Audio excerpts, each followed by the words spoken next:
오늘 마지막 주일 예배에 나오신 여러분 환영합니다. 서로 인사 나누시겠습니다. 반갑습니다. 네, 한 번 더요. 사랑합니다. 마지막 인사죠. 하늘의 복 많이 받으세요. 네. 그럼 앞뒤 좌우에 계신 분들 혹시 성함 다 아세요? 이름 다 아세요?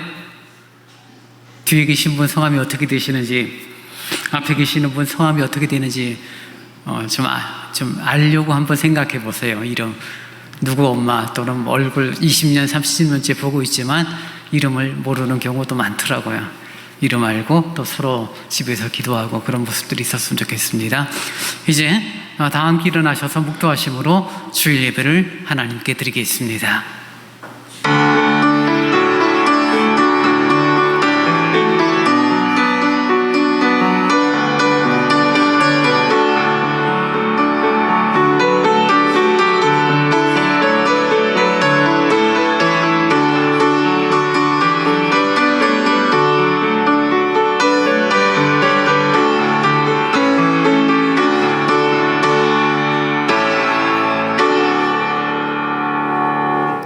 아무것도 염려하지 말고 다만 모든 일에 기도와 간구로 너희 구할 것을 감사함으로 하나님께 아뢰라. 좋으신 주님, 우리에게 하나님을 경배하고 하나님을 향한 믿음의 간구가 있는 은혜를 허락하시니 감사합니다. 어느덧 6월의 마지막 주일을 예배합니다. 저희들의 심령이 겸손히 주님을 찾고 주님을 향하여 열리는 귀한 시간이 되도록 인도하여 주옵소서. 함께 모여 예배합니다. 영광 거두어 주옵소서. 예수님 이름으로 기원하옵나이다. 아멘. 찬송 29장을 찬양하시겠습니다.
사도신경으로 우리의 신앙을 고백하겠습니다.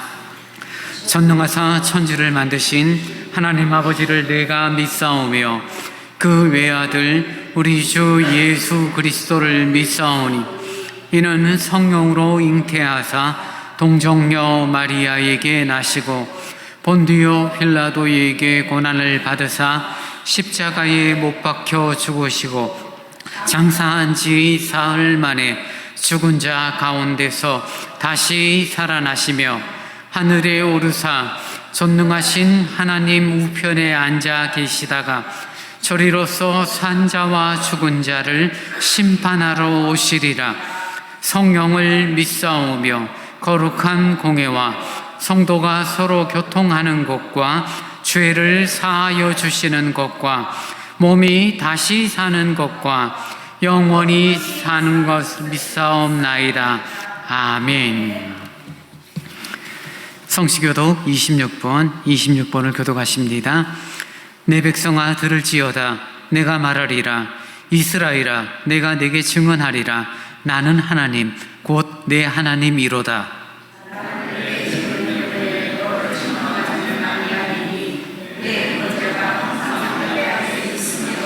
내가 내 집에서 수소나 내 우리에게 숫 염소를 가져가지 아니하리니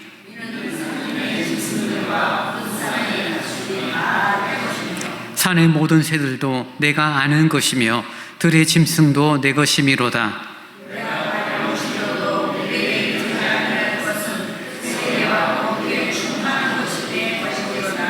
내가 수소의 고기를 먹으며 염소의 피를 마시겠느냐?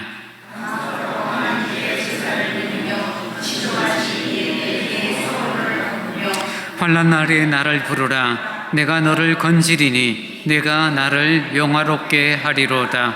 아멘. 찬송가 347장을 찬양하십니다.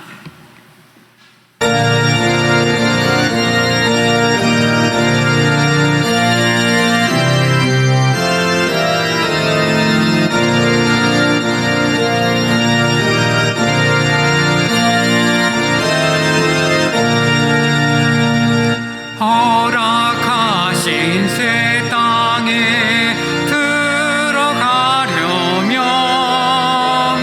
마음의 준비 다하여 힘써 일하세. 여호수아 본받아 앞으로 가세. 우리 거할 초소는 주님 품일세. 시험 환난 당해도 낙심 말고서 마음의 걱정 버리고 힘써 일하세. 여호수아 본받아 앞으로 가세.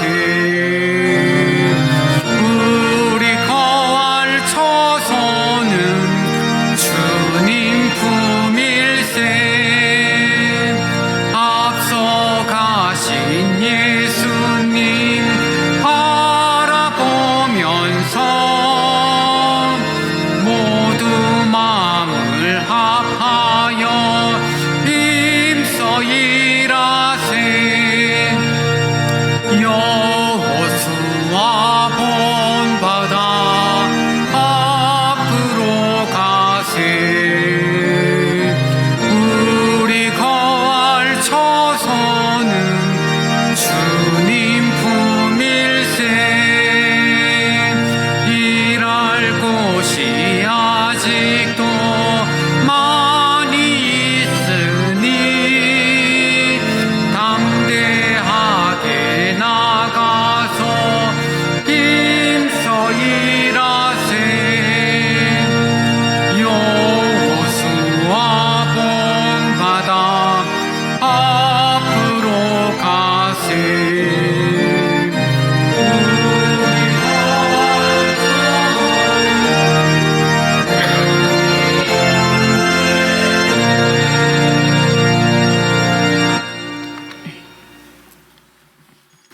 하나님 아버지 은혜를 감사합니다.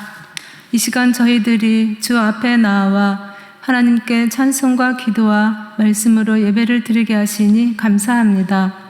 온전히 주께 영광 돌리며 주의 이름을 찬송하오니 홀로 영광 받아 주옵소서. 이 시간 주의 은혜를 우리에게 내려주시고 주께서 주시는 은혜와 평강과 참된 안식을 누리는 축복의 예배가 되도록 인도하여 주옵소서. 보이는 것과 보이지 않는 모든 것을 주관하시고 다스리시며 모든 것이 협력하여 선을 이루어 가시는 하나님의 선하신 손길로 한 주간도 우리의 삶을 인도해 주신 주님 은혜에 감사를 드립니다. 우리가 어디를 가든지 무엇을 하든지 하나님의 다스림을 증거할 수 있도록 하나님의 세상에 대한 통찰을 얻도록 우리를 부르셨다는 것을 잊지 않고 살아가게 인도하여 주옵소서. 우리의 심령 속에서 역사하시는 주님의 말씀과 성령으로 우리를 순종의 길로 인도하여 주옵소서. 주의 영광을 위하여 우리를 새롭게 지으심으로써 그리스도의 나라가 확장되는데 도움이 되기를 소망합니다. 우리의 생활 방식과 삶에 대한 생각이 신자의 정체성과 믿음에 부합한 삶을 살고 있는지 돌아보게 하시고 우리 인생으로 인하여 우리 존재로 인하여 주의 진리가 드러나게 하옵소서. 예수님이 십자가에 달려 죽으심으로 복음이 열매 맺고 하나님이 예수님을 보내신 목적을 이루신 것 같이 우리 삶을 통하여 이웃들이 예수 그리스도에게 돌아오는 열매가 맺히기를 간구합니다. 하나님이 목적하신 일과 그 결과를 위하여 부름받은 대로 우리의 신앙도 날마다 성장하는 감격이 있게 하옵소서. 우리의 소망이신 주님, 우리의 모든 삶은 하나님의 주권 아래 있사오니 이 나라 대통령과 이정자들에게 은혜를 베풀어 주옵소서. 국가의 정치를 맡아 정책을 결정하고 집행할 때에 국가의 안정과 발전을 위해 공정한 정치를 실현할 수 있도록 지혜로운 마음과 분별력과 통찰력을 더하여 주옵소서. 하나님의 구원의 은총이 정치와 시민권에서 경제와 비즈니스에서 교육과 학문에서 미디어와 예술에서 하나님의 새롭게 하시는 능력이 구체적인 행동으로 드러날 수 있도록 우리 각자에게 주신 은사를 깊이 생각하고 하나님의 말씀과 형상이 드러나도록 인도하여 주옵소서. 사랑의 하나님 아버지, 그리스도의 피를 흘려 사신 이 교회 공동체를 기억하시고 축복하여 주시옵소서. 세상의 일들로 인하여 주님의 자녀된 삶에 해가 되지 않게 해주시고 일상의 염려로 인해 천상의 복락을 빼앗기지 않도록 도와주옵소서. 우리의 영혼이 하나님 안에서 참된 안식을 누릴 수 있도록 온전히 우리를 회복시켜 주시옵소서. 주님, 몸이 불편하여 일상생활이 어려운 분들을 기억하시고 회복의 은혜와 힘을 더하여 주시기를 원합니다. 이 시간 생명의 말씀을 전하시는 목사님께 영적인 능력을 더하시고 지혜의 눈을 밝게 하셔서 말씀을 전달할 때에 부족함 없도록 인도하여 주옵소서. 거룩하신 예수님의 이름으로 기도드립니다. 아멘.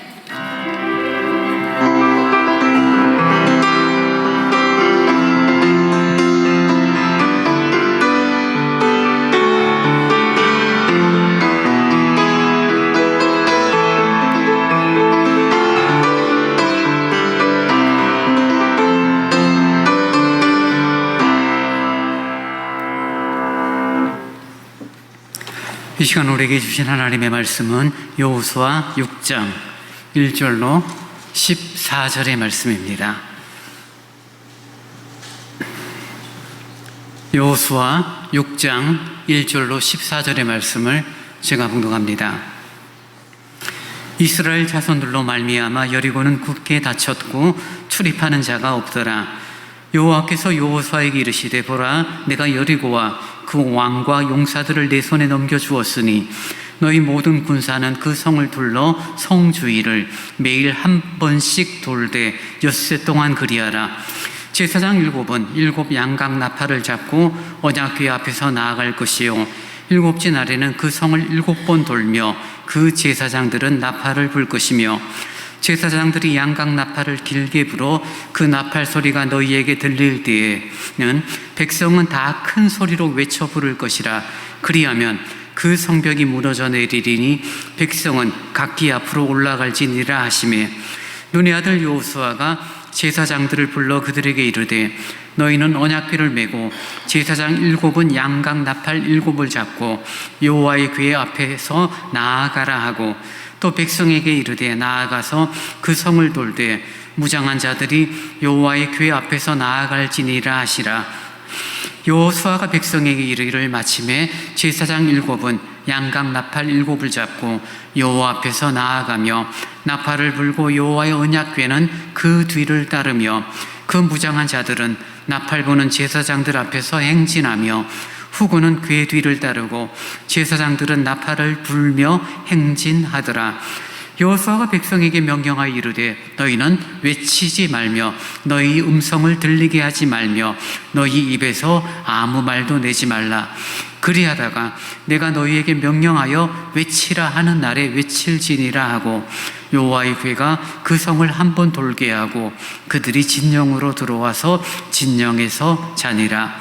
또 여호수아가 아침에 일찍 일어나니 제사장들이 여호와의 궤를 메고 제사장 7은 양각 나팔 7을 잡고 여호와의 궤 앞에서 계속 행진하며 나팔을 불고 무장한 자들은 그 앞에 행진하며 후군은 여호와의 궤 뒤를 따르고 제사장들은 그 나팔을 불며 행진하니라.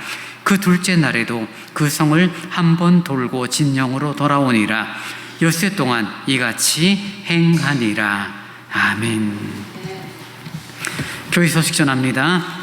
유월을 보내고 있습니다. 나라와 민족을 위한 기도의 달이 되어지죠. 이제 1년의 반이 오늘로 지나게 됩니다.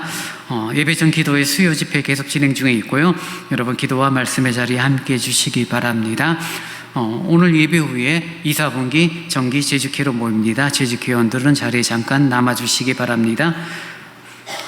다음 주일은 맥주 감사 주일로 지킵니다. 지난 단년을 인도하신 은혜에 감사하는 시간이 되시기를 바랍니다. 3, 4분기 헌금봉사위원회입니다. 유시라 권사님, 광명아 집사님께서 수고해 주시겠습니다. 2, 4분기 수고하신 우리 박윤영, 권양미 집사님 감사드립니다. 성경일 천독운동 204호까지 진행 중에 있고요. 혹시 읽으신 분들은 저한테 알려주셔서 이렇게 카운팅이 되도록 협력을 해주시기 바랍니다. 이제 정성껏 준비하신 주일헌금을 하나님께 드리겠습니다.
참 좋으신 주님 고맙습니다.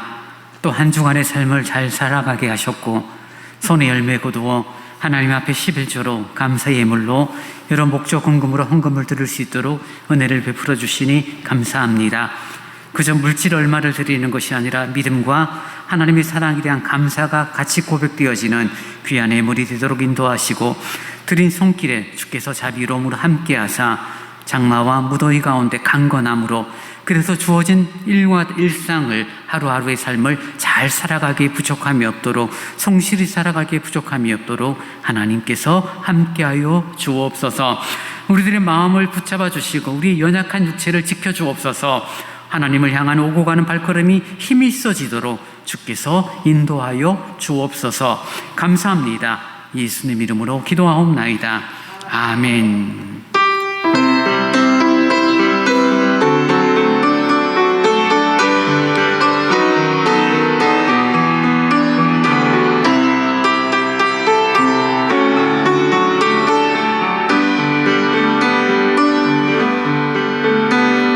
정결한 마음 주시옵소서. 오 주님, 정직한 영을 새롭게 하소서. 정결한 마음 주시옵소서. 오 주님, 정직한 영을 새롭게 하소서. 나를 주님 앞에서 멀리 하지 마시고 주의 성령을 거두지 마옵소서. 그 구원의 기쁨 다시 회복시키시고 변치 않는 마음 내 안에 주소서. 나를 주님 앞에서 멀리 하지 마시고 주의 성령을 거두지 마옵소서. 그 구원의 기쁨 다시 회복시키시고 변치 않는 마음 내 안에 주소서.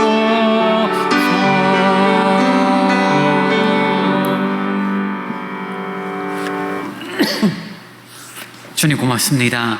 다시금 저희들을 말씀 앞에 세워주시니 감사합니다. 삶의 방향들이 말씀이 기준이 되게 하시고 우리의 결정들이 말씀이 그 이유가 되도록 우리들의 마음이 말씀 중심의 삶이 되도록 인도하여 주옵소서. 부족한 종이 말씀을 전합니다. 오로지 진리의 도구, 말씀의 도구로만 사용하여 주옵소서. 예수님 이름으로 기도하옵나이다. 아멘. 요단강을 건너 약속의 땅에 첫 발을 내디딘 그런 이스라엘이 이제 가나안 땅 정복 전쟁을 시작하게 됩니다. 하나님이 허락하신 가나안 땅은 빈 땅이 아니죠. 이미 그 땅에는 7 족속이 살고 있었고 그들이 각각 삶의 터전을 꾸리고 있었기 때문에 그들을 쫓아내고 또 성경의 표현대로 말하면 그들을 진멸하라라는 하나님의 말씀을 따라 그들과의 전쟁에서 승리를 거둬야 되는, 그래서 그 땅을 정복을 해야 되는 그런 어떤 과제가 이스라엘에게 있습니다. 그래서 가나안 정복 전쟁이라고 일컫는 일들의 내용의 첫 발걸음, 첫 단추가 바로 여리고성의 전쟁이 되어집니다. 이 여리고성의 전쟁은 앞으로 있을 가나안 정복 전쟁이 어떤 방식, 어떠한 방향으로 흘러갈지를 상징적으로 모델식으로 보여주고 있는 그런 내용이 되어집니다. 여리고성은 견고한 성이었다라고 설명을 하고 있고요. 그리고 6장 1절에 보니 이스라엘 자손들로 말미암아 여리고는 굳게 닫혔고 출입하는 자가 없더라 라고 표현을 되고 있습니다. 그러니 아마 당시 여리고성을 지키고 있고 여리고의 왕이 생각하기를 이스라엘과 전쟁을 하는 것은 쉽지 않은 일이고 그들이 40년 동안 광야에서 살았던 삶의 모습들, 특별히 바산왕 시온과 그런 그들과의 전쟁에서 승리했던 그런 모습들은 특별한 일들이었기 때문에 그들과 전쟁을 하는 것보다는 차라리 전쟁을 피하자. 그래서 굳게 문을 닫고 지나가기를, 혹은 지쳐서 이스라엘 백성들이 포기하도록 만들기 위한 그런 방법을 택하게 됩니다. 여리고성은 지금은 흔적만 남아있는데요. 고고학을 연구한 분들에 의하면 이 여리고성은 BC 8000년대부터 사람들이 살았던 흔적들이 있었고 그 성은 이중벽으로 이루어진 견고한 성읍이었다라고 말하고 있습니다. 그러니 일반적으로 성은 한 겹이죠. 성벽만 무너뜨리면은 들어가서 정복 전쟁을 할 수 있는데 두 겹으로 되어 있으니 성벽이 무너지는 것이 쉽지 않았고, 더구나 문을 굳게 닫고 출입도 하지 않고 반응도 보이지 않으니 이스라엘이 그 성을 정복하는 것은 쉬운 일이 아니죠. 우리가 흔히 영화를 보거나 드라마에서 나오는 것처럼 공성장비라 해가지고 뭐 큰 돌을 던지거나 불화살을 쏘거나 성문을 깨트리는 그런 장비들이 이스라엘에게는 없죠. 그들에게는 정말 가진 무기라는 것은 별 볼 일 없는 무기일 뿐입니다. 그러니 그 사실을 알고 있었던 여리고성 사람들이 굳게 문을 닫고 방어만 하는 거죠. 아니, 반응도 보이지 말자. 그들이 지쳐서 돌아가든지 아니면 우리 여리고성은 건드리지 않고 건너갈 수도 있을 것이다 라고 생각을 하면서 버티는 작전을 행하게 됩니다. 견고한 성읍인데 반응도 없고 전쟁도 할 생각도 안 하니 이스라엘 백성들 입장에서는 매우 어렵습니다. 그런 배경 가운데 하나님께서 여호수아에게 말씀합니다. 2절 말씀 보십시오. 여호와께서 여호수아에게 이르시되 보라, 내가 여리고와 그 왕과 용사들을 내 손에 넘겨주었으니.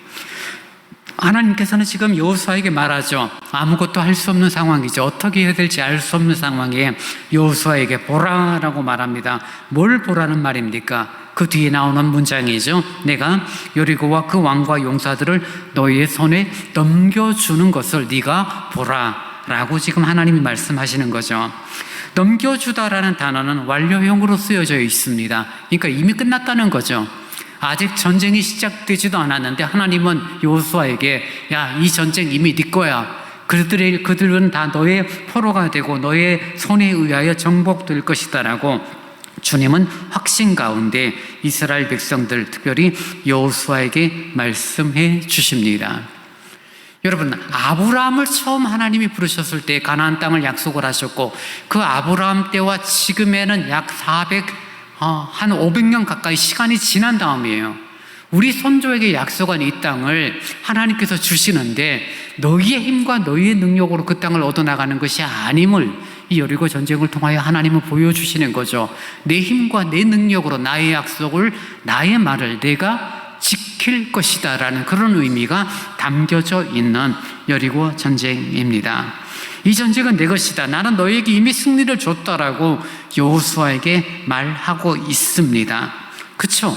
승리는 하나님이 주시는 것이었고, 이스라엘 백성들이 불과 40여 년 전에 그들이 출애굽할 때 홍해를 건널 때도 하나님이 말씀하지만 너희는 가만히 있어. 내가 너희 하나님 됨을 알지어다. 봐라. 내가 너희를 구원할 것이다. 이스라엘 백성들이 한 거는 정말 아무것도 없었죠. 하나님께서 홍해를 갈라주시고 건너게 하시고 애굽의 그런 철병거들로부터 자신들을 구원하신 하나님의 역사를 이스라엘 백성들은 이미 경험을 했고, 그 내용을 할아버지, 아버지 시대로부터 들었던 그들이 이제는 커서 여리고 성 앞에 군사로 서 있습니다. 불안하죠. 전쟁을 해본 경험이 별로 없으니까요. 근데 하나님께서 이 전쟁은 이미 너희들이 승리한 것이다 라고 말씀을 합니다. 여러분, 우리 그리스도인들이 가져야 하는 가장 큰 축복은 뭐냐면요, 사실은 노후 대책이 아니라 사후 대책이 보장되어 있다는 것입니다. 우리 그리스도인들, 예수 믿는 사람들이 가진 가장 확정된 보장, 가장 분명한 은혜와 복은 노후 대책이 아닌 사후 대책이 명확하다는 것입니다. 노후 대책은 좀 힘들 수 있어요. 경제적으로 어렵거나 자식들이 큰 도움이 되지 않으면 앞으로 내가 20년을 더 살아야 되는데 어떻게 살지? 나라가 지자체에서 어떤 연금을 주고 어떤 수급자 되게 하고 어떤 도움을 얻을지는 모르지만 사실 대부분의 어른들은 노후 대책에 대해서 고민을 합니다. 저희 목사님들도 만나서 이야기하면 은퇴 이후 어떻게 살 것인가에 대한 고민들을 많이 하세요. 이제 나이가 60쯤 돼가니까 10년 후면 은퇴를 해야 되는데 어떻게 해야 되지? 예전처럼 원로로 추대되고 교회가 모든 생활을 책임지는 그런 시대는 이제는 아니니까요. 일부 특별한 교회, 큰 교회, 그런 교회나 원로가 되어지고 노후를 책임져 주는 그런 모습들이 있지만 작은 교회는 그렇지 않죠. 어렵습니다. 그래서 노후 대책에 대한 고민들을 많이 하는 거죠. 근데 사실 정말 이 땅을 살아가는 사람들이 가장 고민해야 될 것은 노후 대책이 아니라 사후 대책입니다. 죽음이요. 분명 저도 여러분도 어느 시점이 되면 죽게 될 텐데 그 죽음 이후 어떻게 할 것인가에 대한 부분입니다. 성경은 한 번 죽는 것은 사람에게 정한이 있지요. 그 후에는 심판이 있다라고 말하는데 그 심판 앞에서 우리가 어떠한 모습으로 하나님 앞에 설 것인가를 준비해야 되는데 그 노후 대책이 아닌 사후 대책을 지금 살아있을 때 할 수 있죠. 근데 우리들의 신앙과 우리들의 믿음이 하나님 앞에 서게 될 때 아멘 주 예수여 어서 오시옵소서 하면서 내 어떤 모습들을 하나님 앞에 자랑스럽게 드러내고 주님의 다시 오심, 재림과 심판 앞에 우리가 당당하게 설 수 있는지에 대해서 한번 확인하라는 것입니다. 금보다 귀한 믿음이라고 말하는데 그 믿음을 내가 정말 견고히 붙들고 있고 하나님 앞에 서고 있고 하나님께서 맡겨주신 직분과 직임들과 해야 할 일들과 섬기는 봉사하는 일들 다양한 부분에 대한 그런 내용들이 성실하고 있는가라는 부분이죠. 연금을 넣고 저축을 하고 아파트를 어떻게 영모기지론을 넣어서 앞으로 살면 20년 충분히 100만 원이면 살겠구나. 그런 노후 대책들에 대해서 우리는 고민하면서도 막상 사후 대책에 대해서 고민하지 않아요. 왜냐하면 익숙하니까요. 내가 교회 생활을 잘 했고 믿음 생활을 잘 했으니 당연히 내가 천국 백성이 될 것이다 라고 말하지만 성경은 그렇게 말하고 있지 않아요, 여러분. 여러분의 믿음이 실존적이지 않다면 죽음 앞에 우리는 심판 앞에 영원한 형벌과 영원한 천국이라는 그 갈림길 앞에서 심각한 고민을 해야 되고 그것은 우리들이 가진 믿음의 유무에 달려 있겠지만 지금 지상교회에서 우리들이 행하는 섬김과 봉사로 나의 믿음의 유무를 판단하는 것은 어리석은 일입니다. 얼마든지 믿음 없이도 교회를 잘 섬길 수 있고요. 얼마든지 믿음 없이도 장로 목사 될 수 있기 때문입니다. 왜냐하면 거짓된 세례가 있고 거짓된 신앙 고백이 있으니까요. 사람들에게 조금만 인정받으면 장로가 되죠. 사람들에게 조금만 이렇게 관심을 갖게 되면 권사가 되죠. 신학교를 가게 되면 목사 되는 건 정해진 시간뿐이죠. 그러니 직분이나 내가 얼마만큼의 긴 시간 동안 교회를 잘 섬겼는가 그게 중요한 것이 아니라 지금 내가 믿음의 고백을 갖고 있고 주님 때문에 삶의 의미를 찾고 있고 그 주님으로 인하여 나눔과 섬김이 있고 봉사와 수고와 있음이 있는가 그런 노후 대책에 대한 생각, 사후 대책에 대한 생각들을 지금 하면서 사는 것이 우리 그리스도인들의 근본의 어떤 태도라고 말할 수 있을 것입니다. 사실 그렇습니다. 우리는 노후 대책은 생각하면서 사후 대책은 생각하지 않아요. 당연하다고 생각하니까요. 그러나 당연한 것은 없습니다. 물론 하나님께서는 우리들의 노후 대책에 대해서도 우리들의 삶에 대해서 걱정을 하지 말라라고 말하죠. 왜냐하면 세상 일에 걱정을 하지 말라는 것이 중요하지 않다는 거 아니죠. 먹고 사는 문제는 중요합니다. 마치 여리고 성 앞에 있는 이스라엘 백성들이 야, 저 견고한 성을 어떻게 무찌르지? 분명 이 땅을 하나님이 우리에게 주셨다라고 말씀하지만 하나님 말씀은 맞지만 어떻게 저 땅을 우리가 얻을까라고 고민하고 두려워하는 마음을 갖는 것처럼 우리들이 당장 살아야 되는 삶의 문제들에 대해서 앞으로 내가 어떻게 생활을 하고 어떻게 밥벌이를 할 것인가에 대한 고민들은 분명히 있는 것입니다. 하나님께서는 우리에게 걱정하지 말라, 내일 일은 내일이 알아서 하니까 오늘 일에 대한 성실함과 감사로 살아가라. 이 말은 세상 일에 대해서 걱정을 하지 말라란 말은 아니에요. 그러나 세상 일에 대하여 우리들이 걱정을 하지 말아라 라고 하는 이유는 세상 일이 아무리 우리를 곤고하게 하고 우리를 아무리 힘들게 하고 큰 성벽으로 막고 있다 할지라도 하나님께서 우리들에게 약속하시고 우리들에게 말씀하신 것들은 아무리 세상 근심이 아무리 세상의 환경이 우리를 흔들어 놓는다 할지라도 하나님이 하신 말씀을 왜곡시킬 수는 없다는 것입니다. 여러분, 믿음으로 우리는 하나님 앞에 사후 대책이 보장된 자들이에요. 아무리 세상에 우리들의 삶이 아무리 곤고하고 여러분의 자녀들로 인한 마음이 상하고 이런저런 이유들 때문에 고민스럽다 할지라도 그 고민이 하나님이 하신 말씀 그리고 그 말씀을 이루시는 그분의 능력을 훼손시킬 수는 없다는 것입니다. 명확하고 분명하니 걱정하는 것이 아니라 오히려 그 걱정할 시간에 성경은 우리들에게 요구하는 태도는 순종이라는 것들을 요구하고 있는 것이요. 걱정하며 어떻게 할까 한숨을 푹푹 쉬며 삶을 한탄하는 것이 아니라 그 시간 하나님 앞에 말씀에 대한 순종을 우리들에게 요구하고 있는 것입니다. 주님은 너희들에게 이미 승리를 줬다라고 말하며, 그리고 구체적인 방법으로 3절 이하에서 5절까지 쭉 길게 말합니다. 너희 모든 군사는 그 성주일을 매일 한 번씩 돌아라 6 동안에, 그리고 마지막 날 7번째 날에는 7번 돌아라. 그 앞에는 7 양각 나팔을 분 사람이 언약궤 앞에서 제사장들이 함께 돌 것이다 라는 그런 방법을 설명을 해 주십니다.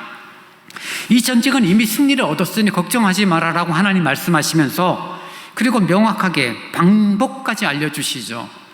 하나님은 이 여리고 땅이 너희들의 것이다 라고 말씀하시는 것으로 끝나는 게 아니라, 그 땅이 너희 것인데 놀고 먹으면서 얻는 것이 아니라 우리들의 순종을 통한 수고의 열매를 우리들로 하여금 얻게 하기를 원하고 있다는 겁니다. 뭔가를 해야 되고, 그 뭔가를 하는 것은 여리고성을 정복하기 위한 중요한 역할이 아니라 하나님 말씀에 대한 순종입니다. 여러분, 전쟁을 앞두고, 전쟁을 코앞에 앞두고 이런 명령, 이런 어떤 명령은 말이 안 되죠.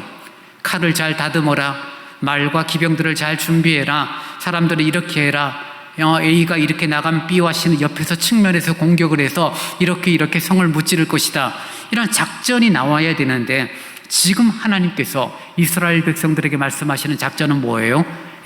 하루에 한 바퀴씩 돌고 마지막 날 7바퀴 돌아. 그럼 너희들이 하는 일은 끝이야.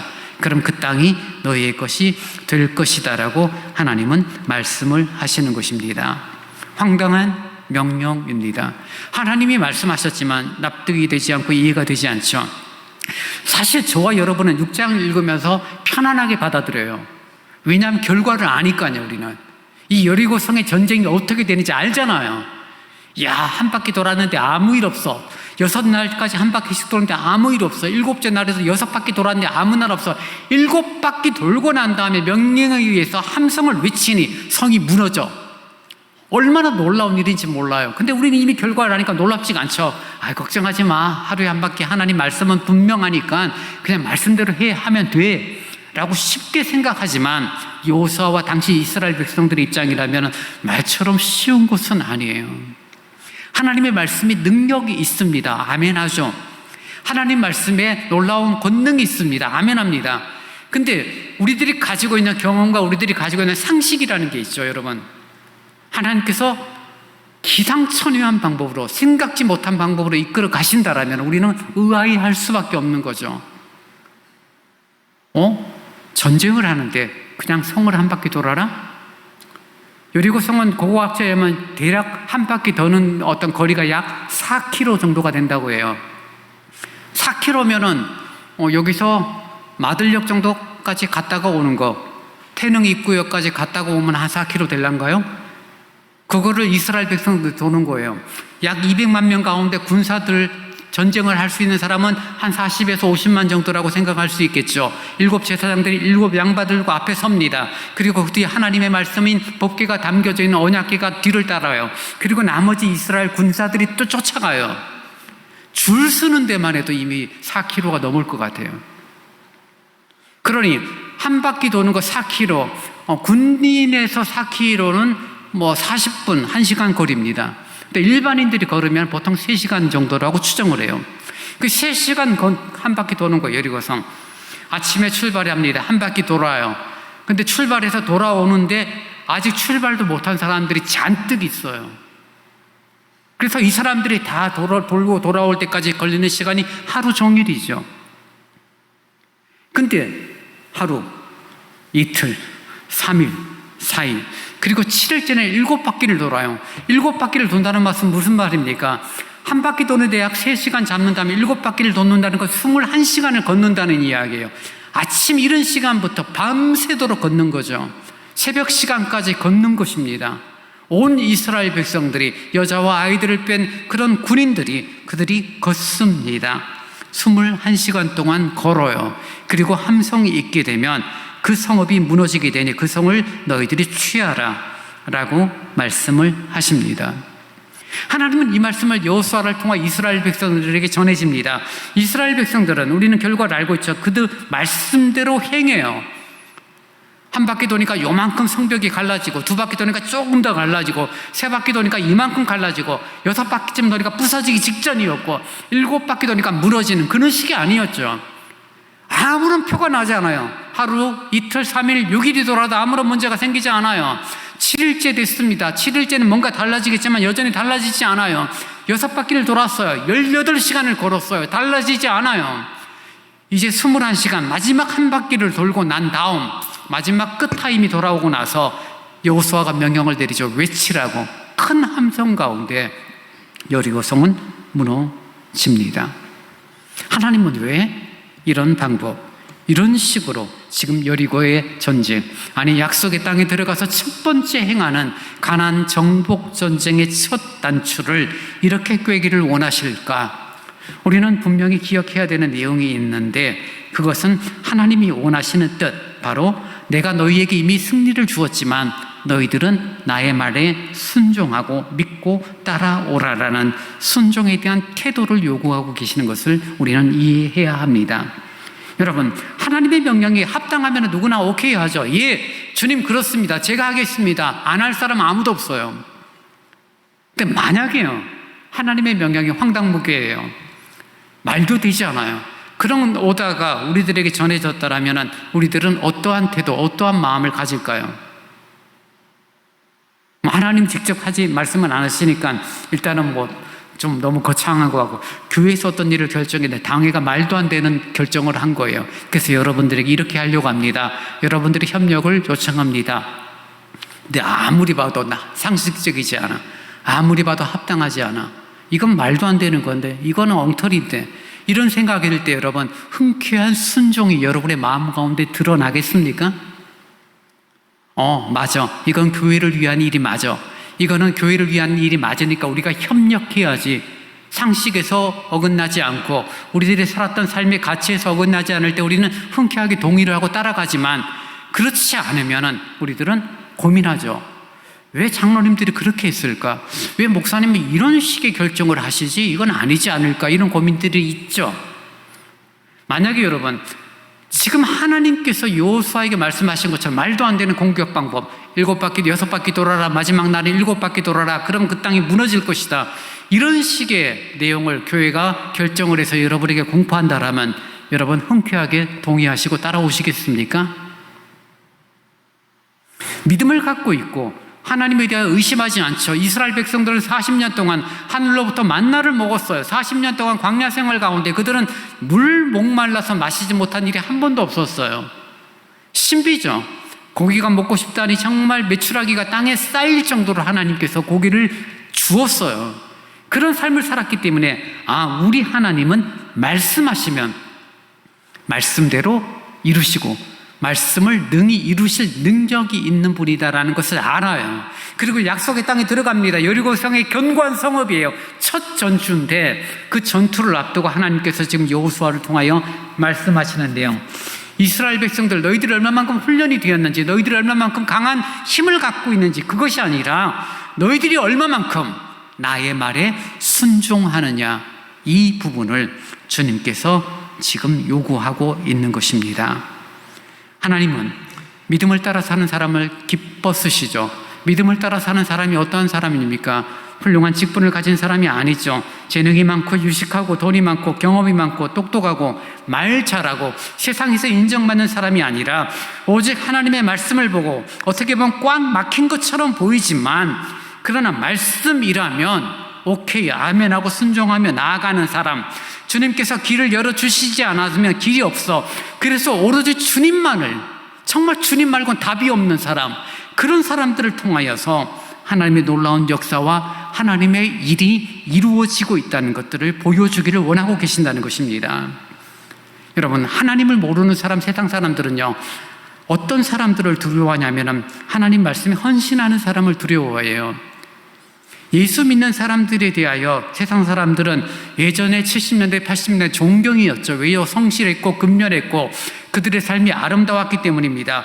90년대, 2000년대 들면서 세상 사람들은 예수 믿는 사람을 가리켜 뭐라고 말하죠? 이제는 예수쟁이라고 욕을 하죠. 2025년 살아가는 오늘 시대에 예수 믿는 사람들은 뭐예요? 가장 편협하고 가장 왜곡된 사람들로, 젊은 사람들은 정말 예수 믿는 사람들을 싫어해요. 왜 그런지 아십니까, 여러분? 이유는 간단해요. 예수 믿는 사람이 예수 믿는 사람의 행동을 하고 예수 믿는 사람의 말을 하지 않았기 때문이에요. 자신의 이익을 따라 얼마든지 말을 바꿨고 하나님의 진리보다는 세상의 가치와 세상의 명예와 세상의 정치 권력과 타협을 했고 자기의 유익을 위한다면 얼마든지 나쁜 일을 하면서도 나는 예수 믿고 천국 백성이야라는 그런 그들의 말과 행동의 다름에 대하여 세상 사람들은 질려버리는 거죠. 더더구나 문화 속에서는 점점 영화나 각종 드라마 보면 예수 믿는 사람이 나오는 모습들은 그들의 이중성들, 그들의 어떤 위선들을 얼마나 까는지 몰라요. 그러니 어느덧 사람들이 눈치를 보기 시작하고 예수 믿는 사람이 적당하게 살아가고 타협하며 살아가는 것이 편하고 지혜롭죠. 왜냐하면 사람들로부터 욕을 먹지 않으니까요. 같이 술 한잔하면 사람들 좋아합니다. 같이 도박을 하면 사람들 재밌어하죠. 적절하게 놀고 같이 좋은 게 좋다라고 말하는 그런 모습들에 대하여 사람들은 인정하는 것처럼 보이지만 그런 그리스도인들을 세상 사람들은 무시합니다. 오히려 세상 사람들이 정말 두려워하고 세상 사람들이 버거워하는 사람들은 어떤 사람들입니까? 대화가 되지 않는 것처럼 보여. 답답해요. 저 사람은 안 돼. 그 사람은 절대 그렇게 할 사람이 아니야. 저 사람한테 이야기하면 우리가 욕먹어. 저 사람은 진짜 예수 믿는 사람이야. 진짜 말씀대로 하는 사람이야. 저 사람한테 거짓말 하라고 우리 요구 못해. 그거 안 통해. 그런 사람이 두려운 거예요. 야, 세상 사람들과 지혜롭게 잘 지내야지. 적당하게 타협하면서 함께 즐기고 먹고 마시는 사람들은 앞에서는 좋아할지 모르지만 저 뒤에서는 뭐라고 말합니까? 저 예수쟁이들 뭐 지도 할 짓 다 하면서 뭐 잘난 척하기는. 여러분, 악한 마귀는요, 사람 숫자가 많은 것에 놀라지 않아요. 사람 숫자, 열정, 열심 갖고 이야기한다라면 오히려 이단들이 얼마나 더 똑똑하고 훌륭하고 열심히 있는 사람들이 얼마나 많은지 몰라요. 하나님이 요구하시고 하나님이 원하시는 삶은 무엇입니까? 함부로 할 수 없는 사람이죠. 정말 다른 건 모르겠지만 내가 가진 것도 없고 배운 것도 별로 없지만 성경이 그건 아니다라고 말하니 나는 아니야.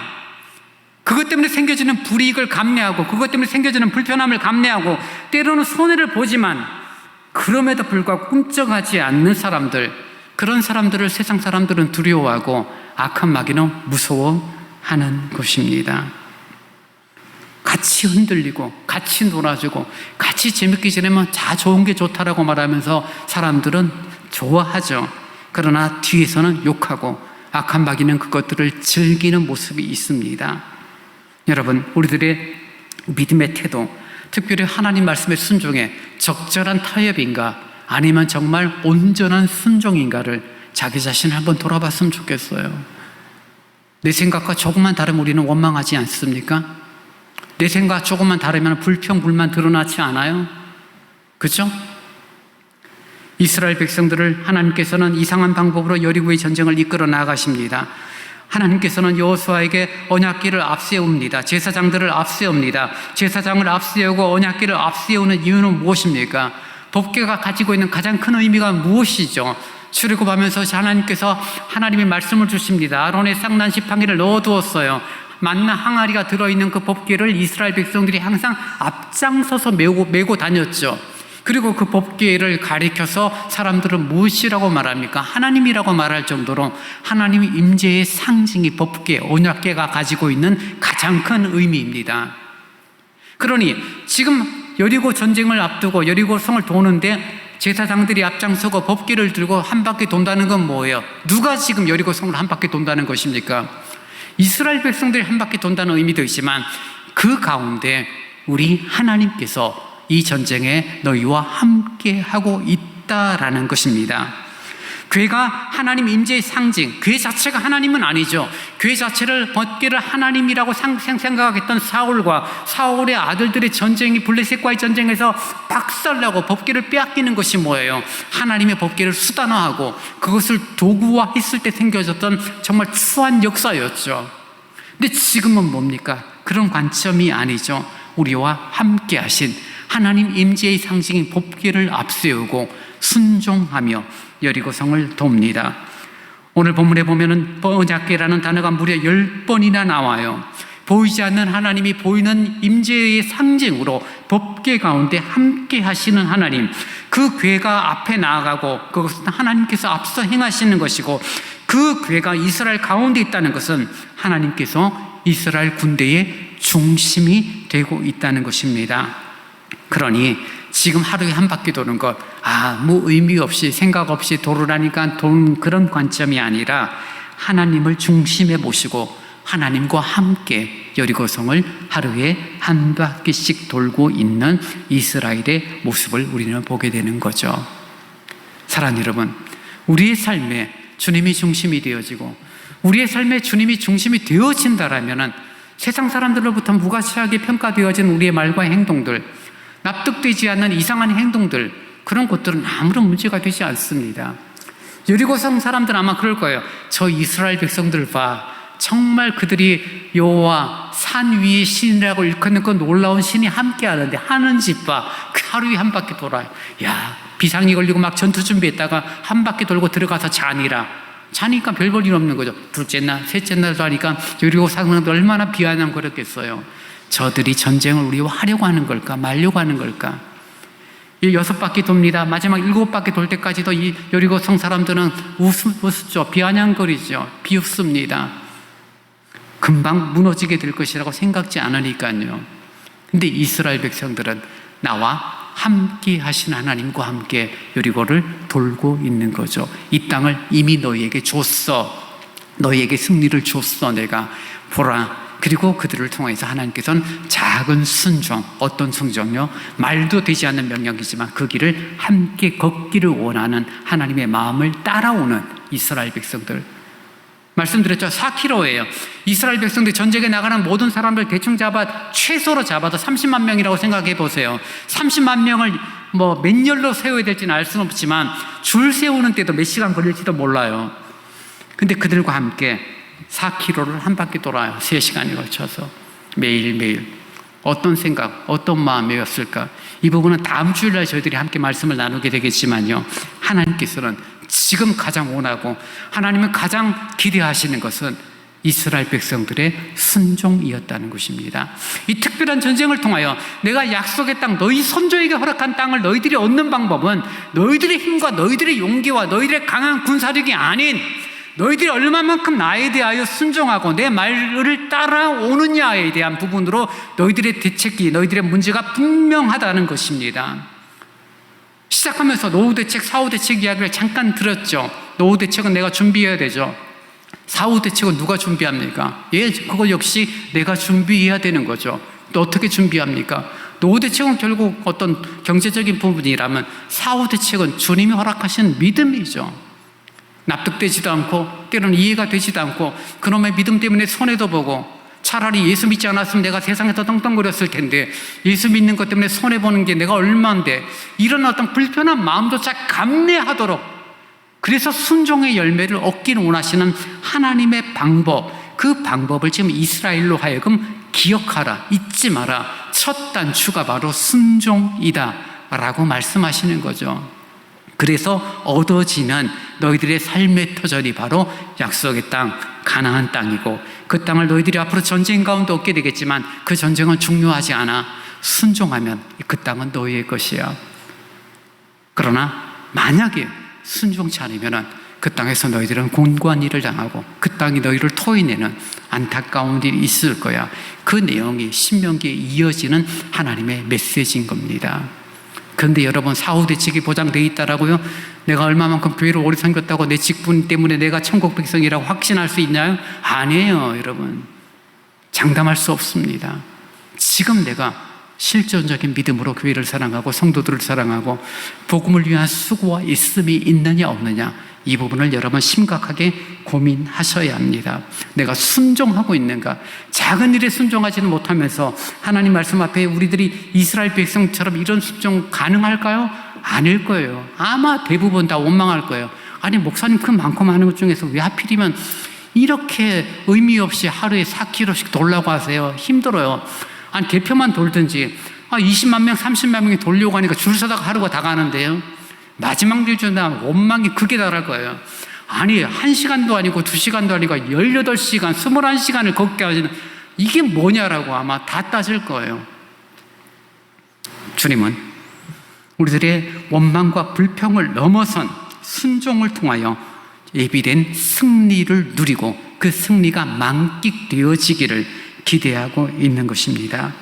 여러분, 하나님이 우리에게 이미 승리를 주셨지만 그 다음 우리가 해야 할 일은 그 승리를, 이미 얻은 승리를 더 누리기 위하여 노력해야 하고, 그래서 정말 하나님 중심으로 열심히 나아갈 때 그 보장된 승리를 누리고 경험하는 아름다운 결과를 얻게 되는 것입니다. 믿음의 길을 걷는 우리들은 정말 세상 물결이 험하죠. 그러나 주의 곁에 있을 때 우리의 마음이 든든해질 수밖에 없고, 아무리 곤고하고 어려워도 세상 물결이 험해도 주님이 피난처가 되시죠. 내 힘과 내 능력에 되시는 주님이 나를 지키고 붙들고 계시다라면 여러분, 근심 걱정을 안 할 수는 없어요. 심각한 고민이 있으면, 심각한 질병에 걸리면, 이런저런 가정사에 문제가 생기면 밤잠을 못 자는 건 맞아요. 그러나 그것을 넘어서는 내 힘과 내 능력으로 해결할 문제가 아닌, 이거는 주의 말씀으로 하나님이 약속하신 것을 따라 내가 순종함으로 얻어지는 아름다운 결과를 우리들이 소망하게 될 때 우리의 삶은 우여곡절이 있고 문제가 있고 갈등, 다툼, 상함, 슬픈 마음들이 생겨지기도 하지만 결국 얻어지는 아름다운 열매, 순종의 열매인 승리를 누리는 아름다움이 우리에게 있을 것입니다. 여러분, 여러분의 능력과 여러분의 실력을 믿는 자가 아니라 주의 곁에 머물기를 힘쓰고 주의 말씀에 순종하기를 힘쓰므로 아름다운 승리의 삶이 이어지는, 이제 전반기는 끝이 났어요. 다음 후반기 7월부터 이루어지는 또 새로운 후반기를, 그 믿음의 길을 아름답게 함께 걸어갈 수 있는 저와 여러분이 될 수 있기를 간절히 바랍니다. 이제 다 함께 일어나 찬송 401장을 찬양하시겠습니다.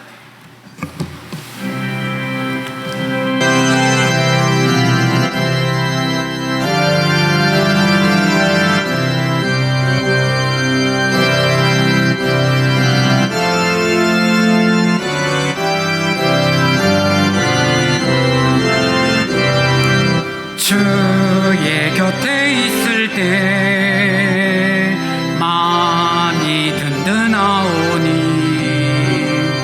주여 내가 살 동안 인도하여 주소서. 주여 나를 인도하소서. 세상 살 동안 주여 인도하소서. 피난처인 예수여, 세상 물결 험할 때 그 신은혜 베푸사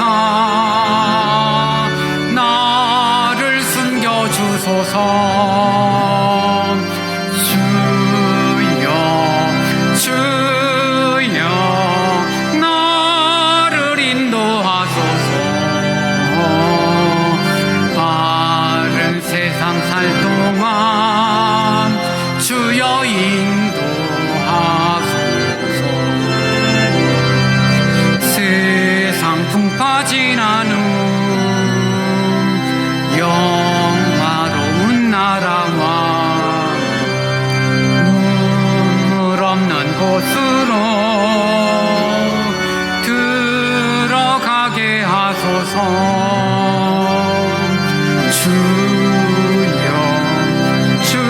주여 나를 인도하소서. 바른 세상 살 동안 주여 인도하소서.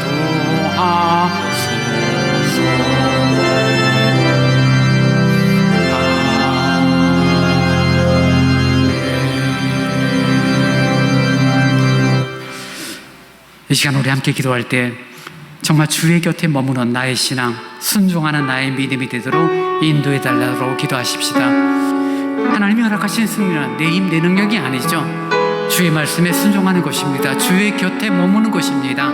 주님, 그런 믿음의 삶, 믿음의 은혜의 시간들이 후반기를 살아가는 내 속에서 이루어지기를 원합니다. 이 시간 우리 같이 합심하여 기도하겠습니다. 거룩하신 아버지 하나님, 고맙습니다. 우리와 함께 하시고 말씀하여 주시니 감사합니다. 주님, 아름다운 열매, 아름다운 승리는 내 힘과 내 능력에 달린 것이 아니라 하나님 말씀에 달려있고 하나님 말씀의 순종을 통하여 얻어지는 아름다운 결과임을 아버지 하나님 늘 기억하는 나의 신앙, 나의 믿음이 되어지기를 간절히 원합니다. 경험과 연륜을 자랑하는 자가 아니라 지금 내가 말씀에 순종하고 있음을 자랑하는 자가 되게 하시고, 지금 말씀에 순종함으로 말미암아 그런 아름다운 믿음의 태도로 말미암아 이루어지고 얻어지는 결과들 하나님 앞에 감사하는 저희들이 신앙이 되어지기를 원합니다. 지난 반년을 살게 하시고 또 앞으로의 반년을 살게 하실 텐데 아버지 하나님 바라고 원합니다. 그 반년의 삶 역시 주님과 함께하며 주의 곁에 머물며 말씀에 순종하며 나아가는 아름다운 신앙, 믿음의 신앙이 되어지는 나의 생활이 되도록 거룩하신 주님이여 함께하여 주옵소서.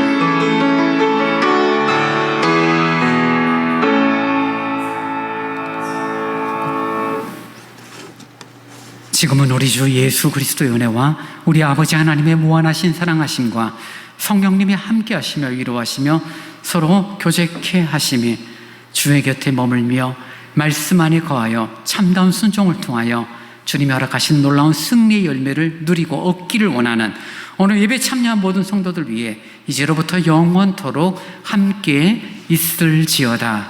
아멘.